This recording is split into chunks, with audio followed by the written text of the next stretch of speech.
things can and they will change. Thank you very much. I'm Jeremy Corbyn, and welcome to the PJP podcast, where we have a guest who talks about their work, their life, and their experience, and we share ideas. It's about creativity and it's about imagination. And so today we've got with us Rou Reynolds. Rou is the frontman for a wonderful band called Enter Shikari. In his music, he develops ideas, he develops thinking, and he talks about causes and his own political views and social justice views as well at the same time, which I think is a great combination. And he's very kindly come along to our office here today to have a chat with us about it. So first of all, Rou, first question, why is the band called what it is? It's called what it is because my uncle had a small boat. He was a fisherman a long time ago, and he had every boat that he's had throughout his life. He's called Shikari, Shikari 1, Shikari 2. So growing up, well, like Queen Elizabeth 1, Queen Elizabeth 2, that sort of thing. Yeah, Same kind of principle. Is it smaller? Was it boat smaller? Yeah, yes, a fair bit. It's probably smaller than the lifeboat on that one, but and so that word has just always been sort of with me throughout my life, and I used it in all kind of creative ways. I wrote a play about a character called Shikari when I was like in year 8 or something like that, and so it felt like the band name to be called Enter Shikari. It means the hunter in various Punjab languages, and I thought that was quite apt because we're all about not hunting for meat, shall we say, but like hunting for like new ideas, for progression, and so it felt like a interesting. And so before you develop music, do you then think of the issues you want to talk about as well? Or is the music something that's imaginative and separate from your obviously very thought out and strong political views? There isn't really like a set kind of structured routine. I think sometimes, more often than not, I suppose, the music will come first. There'll be some kind of spark of an idea and there'll be an emotional undertone to it. You'll already be sort of envisaging what you could perhaps be singing about in terms of a theme or a topic, and it sort of just kind of falls into place in a weird world. The music sort of comes to you, and then you kind of channel in whatever you think based on the emotion, I think. And what's the most recent commentaries, ideas you've added into the music you're doing? All sorts, really. So our last album, Nothing Is True and Everything Is Possible, kind of took a swing at everything going on in the world from basically it talks about possibility, human potential. It looked at the far future, and it looked at like the kind of trajectories that we're on. And no matter which sort of big metric you measure, whether it's like biodiversity, whether it's like community and social interaction and social trust, everything seems to be dwindling and going sort of downwards, which is quite frightening.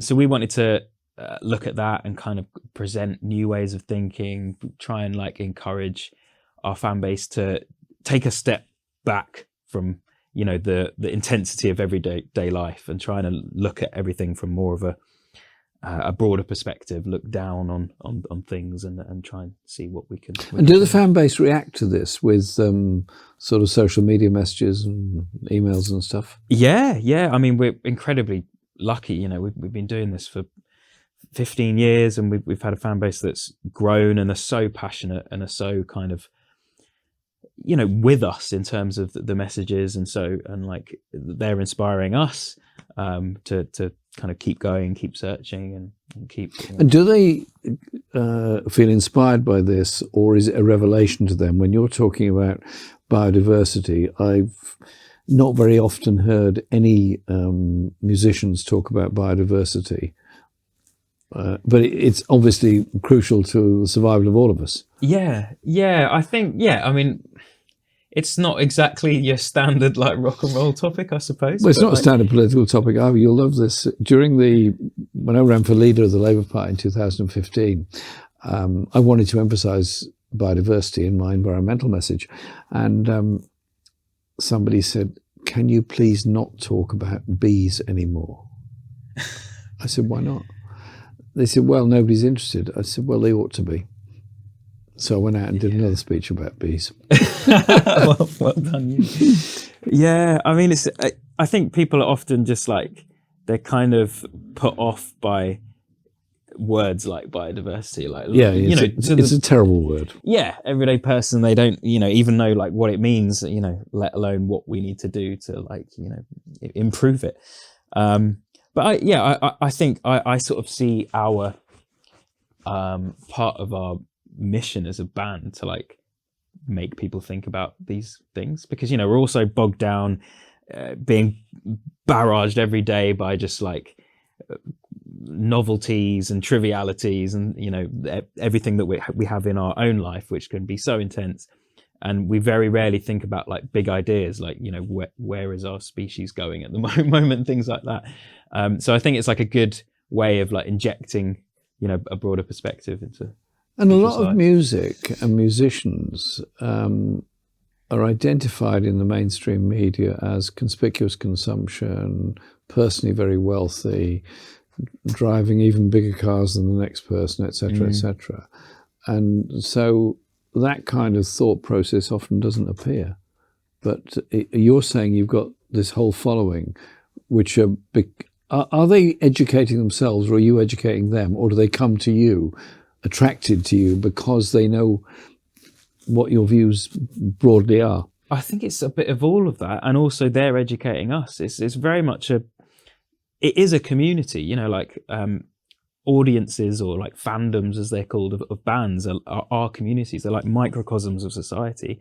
So there's not only, you know, the sharing of information, there's also the kind of social support framework, really. You know, these are like actual communities, and even on a global level, you know, you have people exchanging information with people, whether it's just about our music or broader things, from one side of the world to the other, people they'd never normally meet. So it creates this really nice sort of cosmopolitan sort of bubble, I suppose. I find at the moment a lot of people are very frightened. They're depressed and frightened because of lockdown and pandemic and what that did, particularly to young people. When they think about it, they feel disempowered and frightened about environments. They read headline figures, COP26, etc., and they feel powerless to intervene. And now with this ghastly war going on, they feel frightened as well. And so giving messages out is very important, but it's also important not to frighten and disempower people. It's about empowerment of people as to what they can do, because we're brought up in a society that fundamentally makes us spectators in our own future rather than participants in our own future. Yeah, you have to walk a fine line between like trying to inject a sense of like togetherness and like action and hope, as well as like trying to be realistic. Like I don't really like music that's just pure escapism. You know, obviously we need like complete escapism every now and then, but like personally I like writing music that's. So what music do you listen to escape then? All sorts, really. I was quite lucky to be brought up with all kind of musical influences, so everything from like classical to post rock, which is quite sort of dreamy and immersive. But yeah, and also I write as well to escape as well. That's, you know, it's a lot of artists talk about how cathartic the experience of like writing music is. So in the current fear that a lot of people have over war, we've been through in the last 20 years Afghanistan, Iraq, Libya, Syria, and now Ukraine. I find all of this at one level depressing, but vile, what's happening to people. We don't want to bring up a generation that's been brutalized. We want to bring up a generation that can form some opinions that can help to bring about a more peaceful future. Yeah, I mean, I think like the fact that there is like these communities being formed around music, around, you know, like scenes, you know, effectively, and especially like punk not genres are so sort of dead now. They're all, you know, mixed in together, but like at least the punk rock mindset has sort of survived, where it's very DIY. It's very, you know, the bands are on the same level as the audience.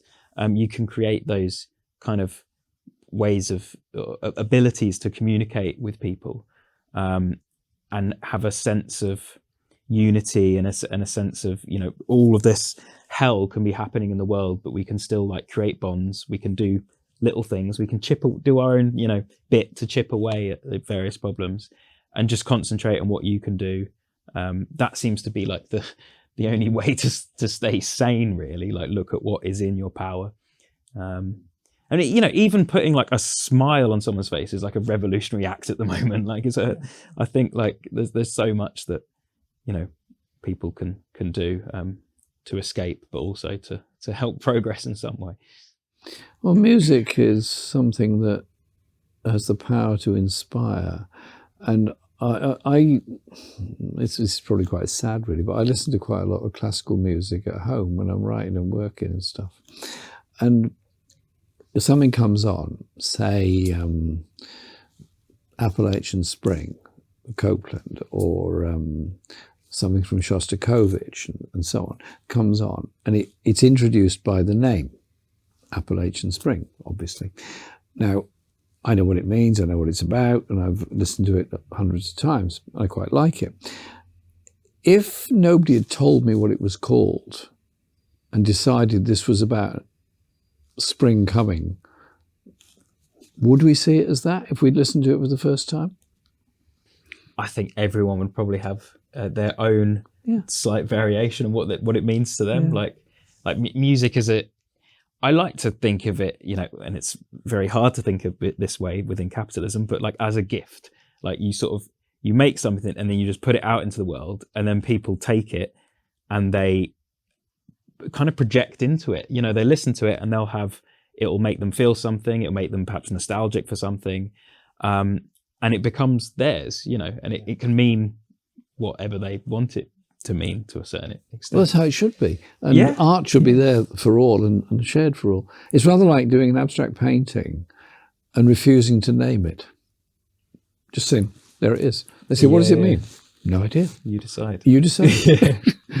Yeah. No, so what about your latest work? How's it going? Well, I sort of I felt like a bit of an anomaly during the pandemic. Like, I found it quite difficult to write. So, you know, I was seeing all my peers in the studio being super productive because we were all locked away, and What, you were at home doing nothing? Is that what you're saying? Well, no, I was writing a book, so I did have that. All right. Oh, that's a reasonable excuse. Yeah, but like musically, I found it really difficult, and I think it was because I didn't have the sort of fuel of the live arena. So, like, you know, performing and feeling that human connection, feeling the sort of, you know, the cyclical energy of a room when you're playing, and you have people singing back at you with the same passion that you're performing with. All of that to me is like, it really is fuel. And so when that was cut off, I was like, oh God, like I don't know what to write. You know, there was no validation. I sort of felt that my purpose went a bit.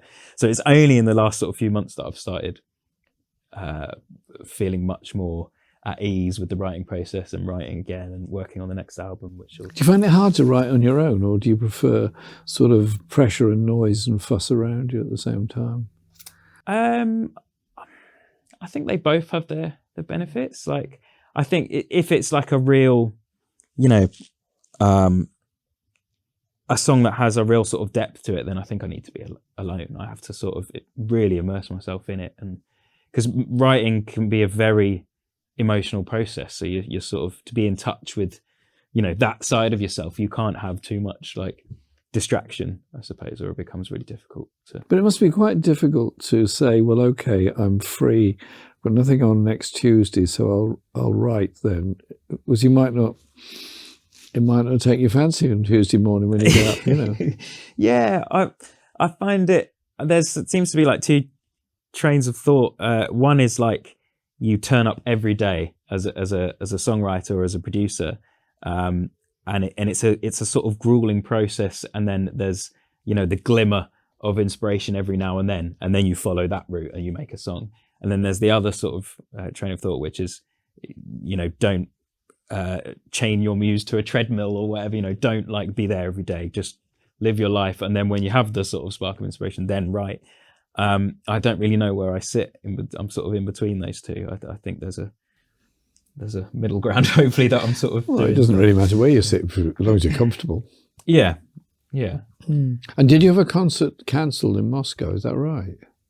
We've just cancelled ours. Yeah, so we were playing Park Live. I mean, it's essentially a quite sort of performative isn't the right word, but it's an obvious thing because we wouldn't even be able to get. You wouldn't be allowed to get there anyway, so it's clearly not going ahead. But I think it's cancelled for you. Yeah, it's important to show some small element of solidarity, which we can do.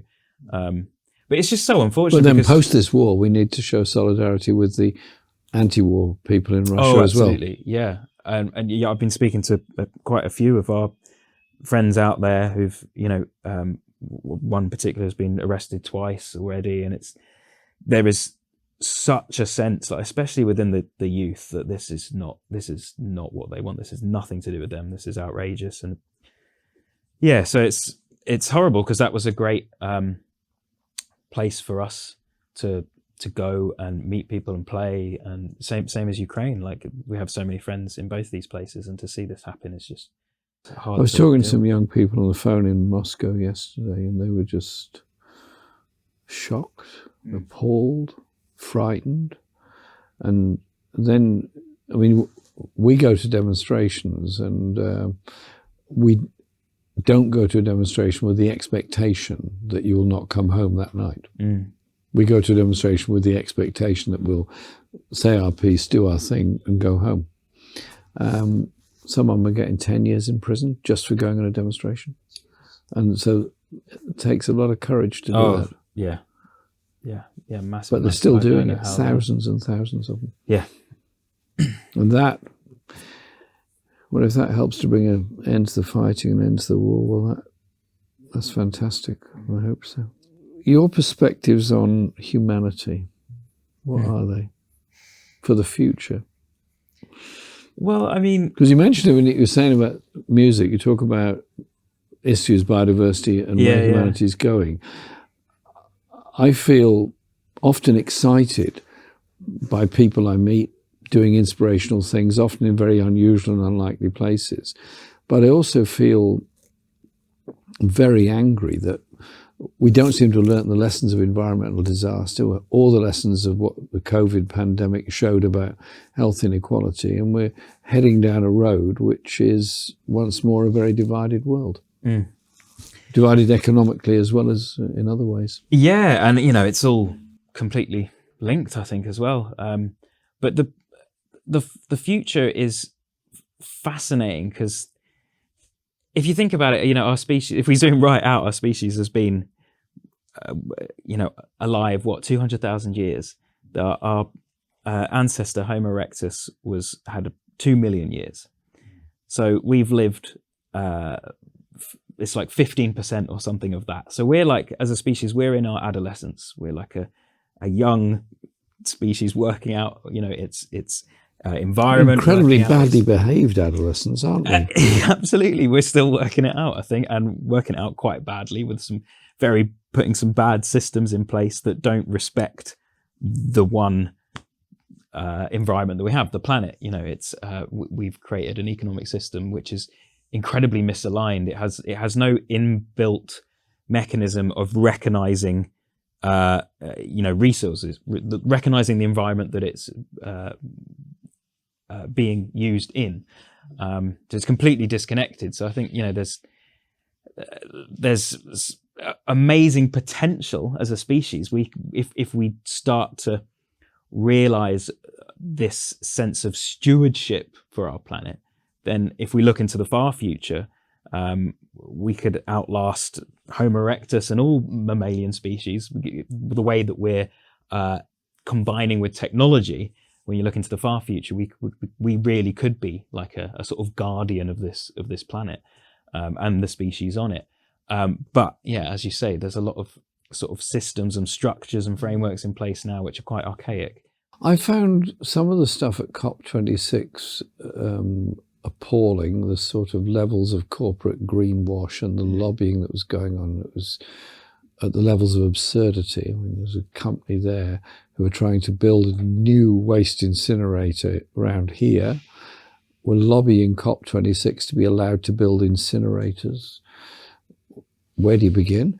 Mm-hmm. But on the other side of it, what I found inspiring was the numbers of people that came from all over Scotland, obviously, but all over the world as well, who were seriously campaigning for a green industrial revolution, for climate justice, and saying you have to have system change to stop climate change, which I absolutely agree with. So I was inspired by that, but also the way it reached beyond protest. And so some people might say the waste disposal system in Glasgow is not sustainable. It's not.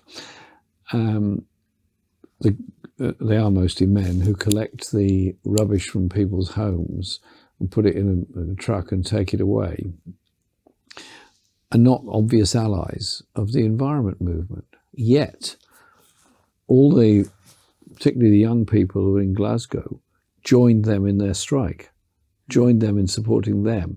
And the refuse workers fully understood all that, and they wanted to work in a more sustainable way. They wanted reuse, recycling, and all that. So it seemed to me there was a kind of economic lesson going on there as well at the same time.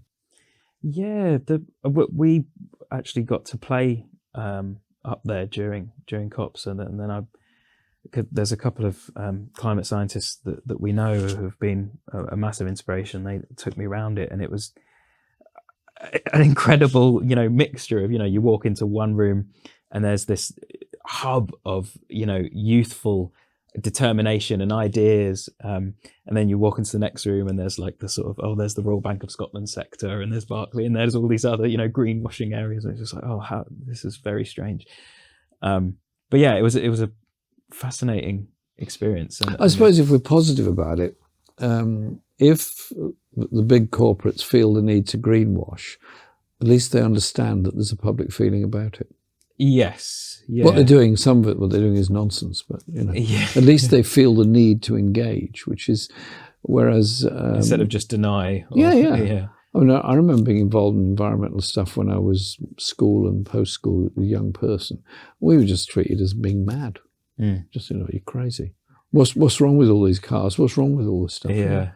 We've certainly come a long way. Yeah, so it has. Over the years, but it has come a long way. So what's with football with you? Well, I loved football growing up, but then I sort of just discovered music and kind of lost touch with it. Really, I was a Spurs fan. I'm sure you'll unfortunately hear. Well, but, you're in the wrong part of London for that, but I know what you mean. It's all right. And yeah, I think we had a few friends that got involved with St Albans City Football Club, and it sort of introduced me to the fact that football isn't all like the stuff we see in the big leagues, the sort of corruption, the money, it's just all a bit icky. And there's this, underlying, I suppose, sense of like realness of what football should be, which is taking it back, to what it was, and it was much more about community and bringing the community together. So we were like, wow, that's what we do music for, essentially. And so here's this parallel, and so it's kind of obvious for us, really, just to get involved in any way that we could. Well, Abramovich departing the football scene in a bit of a hurry, presumably to hide away on a big yacht somewhere. I think this is a big turning point. So maybe at last the football industry will wake up to where Abramovich's money came from, to the Saudi Arabian ownership of Newcastle and others, and maybe this will be the impetus for more democratic ownership of clubs like yours. And then you look at clubs that are on sale and their supporters are just spectators in the sale process. Well, I want it to be democracy where fans elect the board. Yeah. Accountable to the board. Criticise the board. What's wrong with that? You'd feel much more in touch with like the real essence of the club, wouldn't you? You'd feel. Yeah. Yeah. I mean, I go to Arsenal games and obviously local club support and so on, but you're in this massive stadium. It feels very corporate. Yeah, no, It's much nicer going to a smaller game somewhere else. yeah. So do you think we can make football more community owned, more democratic? Do you think it's possible? I don't know. I'm not holding my breath. I think, because still the profit motive is hard to destroy, isn't it, really? So I think there'll always be that just underlying urgency there, which may, unless there's like a full revolt and like the people demand, like public ownership, I would be shocked to see it happening. But start with these small clubs, work a way up. Who knows? Well, I think that's right. You start with the small clubs and build up from there. And to me, football at its best is a training for young people in understanding collective. I mean, much as every striker thinks they win every game, and much as every goalkeeper thinks they save every game, the reality is it's 11 players working together. So it's a lesson in teamwork for young people. And that to me is one of the beauties of football. Absolutely. Yeah. And so, but as you say, the money motive is so huge there. It's not going to be easy to overturn that. But can I ask you one last thought? You're doing fantastic work in music and you give this political commentary all the time.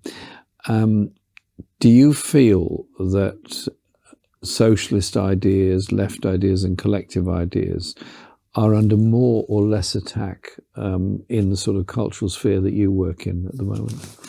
I think probably in the younger generations, far, far less attack, because I think to most people, young people who don't feel any sense of like ownership of the current system, they've just been sort of born into it and they're like looking around themselves and they're seeing the intense environmental problems, they're seeing all the social problems, and they're going, what's going on here? This system doesn't look like it works. So I think people are just being drawn to new ideas.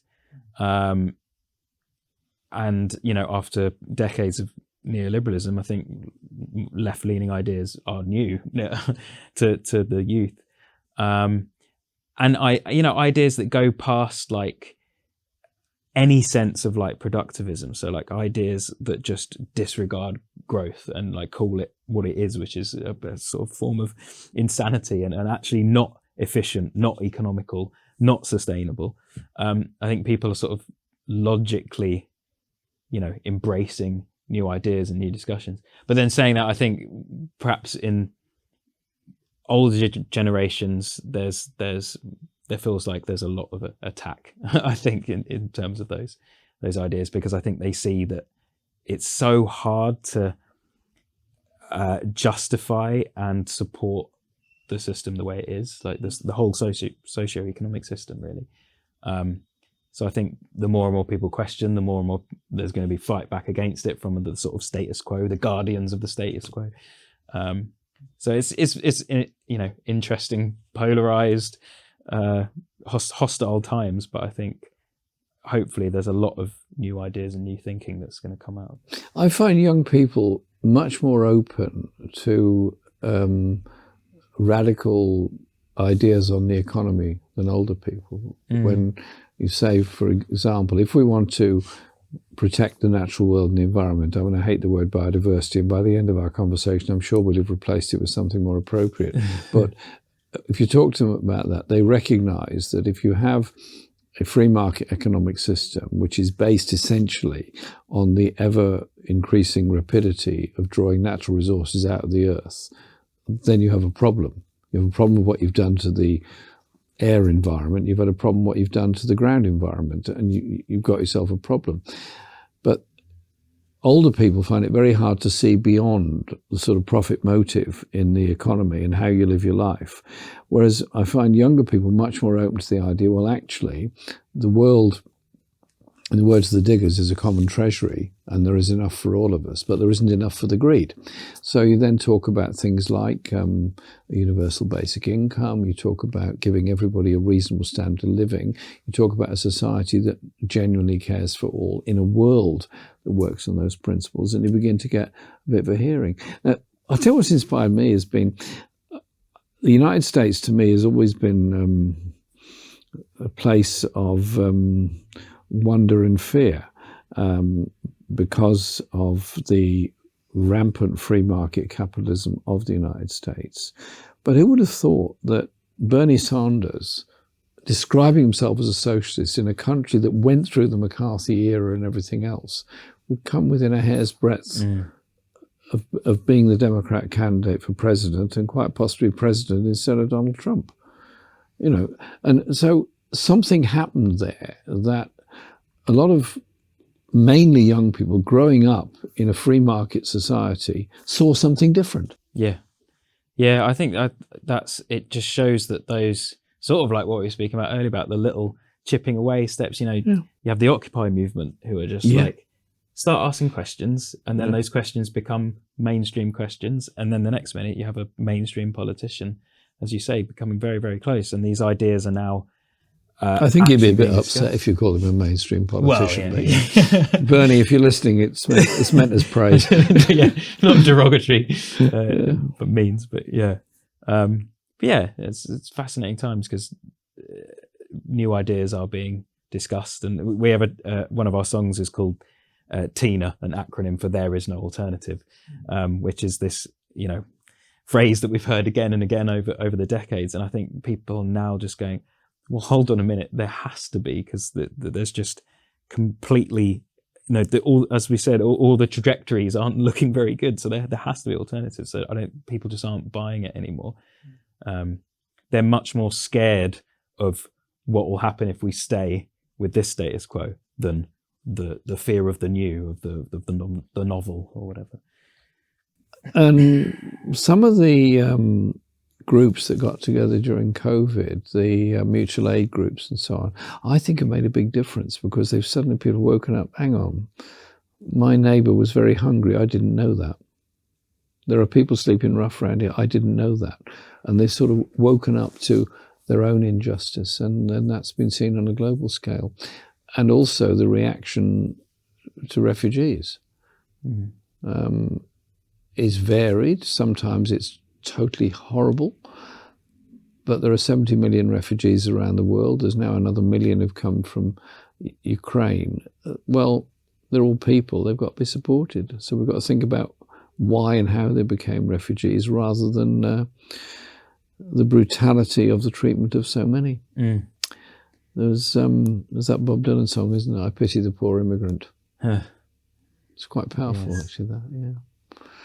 So music is the message, and art to me is, I call music art as well, it is art, is the excitement of people being imagining things for the future. And our project here, the Project for Peace and Justice, which you're sitting under the splendid banner of, is about being an umbrella for people, an umbrella from which they can develop activities and ideas, solidarity, actions, solidarity with people taking action to improve their world, but above all, empowering people. Your music empowers.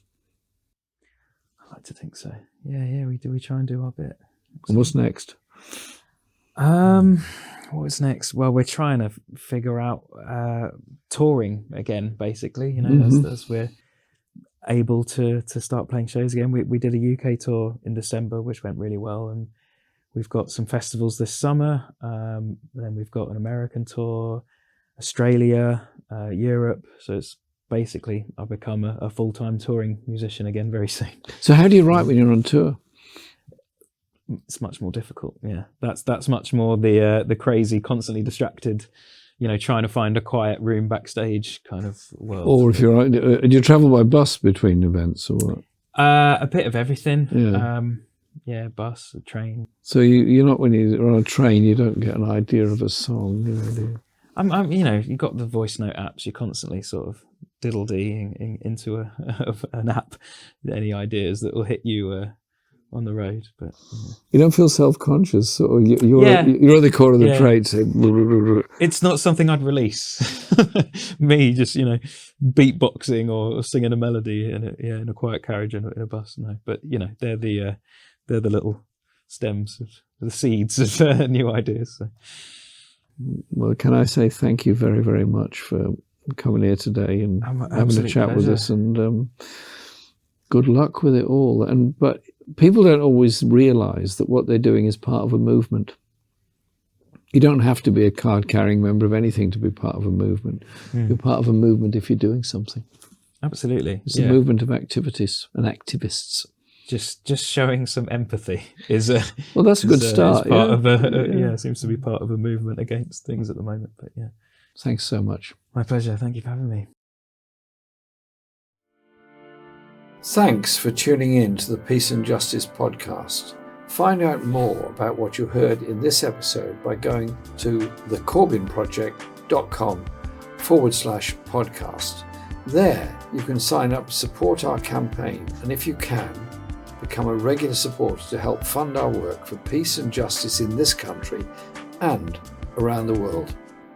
Solidarity, and catch you next time.